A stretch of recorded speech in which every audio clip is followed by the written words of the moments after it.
এখন বাংলাদেশে বেকারের সংখ্যা প্রায় 1.8 মিলিয়ন এবং গ্র্যাজুয়েট বেকারের সংখ্যাটা আমরা পেয়েছি 25 থেকে 26 লক্ষ।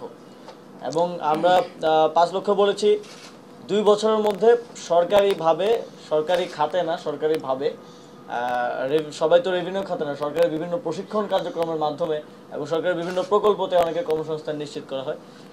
তো আমরা 5 লক্ষ 2 বছরের একটা লক্ষ্যমাত্রা নির্ধারণ করেছি, কিন্তু আমরা আশা করছি যে আমরা এর থেকে বেশি করতে পারবো এবং ভবিষ্যতে যাতে এই সংখ্যাটা আরও বৃদ্ধি করা যায় সেজন্য আমরা আরও কিছু ব্যবস্থা নেব। কিছু প্ল্যাটফর্ম আমরা যুব উন্নয়ন অধিদপ্তরে তৈরি করার পরিকল্পনা হাতে নিচ্ছি।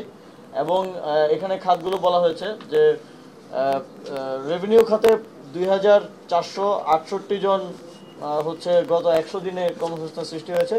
এবং নন রেভিনিউ খাতে আমাদের বিভিন্ন ট্রেনিংয়ের মাধ্যমে যুব ক্রীড়া মন্ত্রণালয়ের যুব উন্নয়ন অধিদপ্তরের বিভিন্ন ট্রেনিংয়ের মাধ্যমে 59,296 জন কর্মসংস্থানে সাথে যুক্ত হয়েছে। আপনারা জানেন আমাদের ফ্রিল্যান্সার ট্রেনিং আছে, সেখান থেকে প্রশিক্ষণ নিয়ে ফ্রিল্যান্সাররা অর্থ উপার্জন করছেন।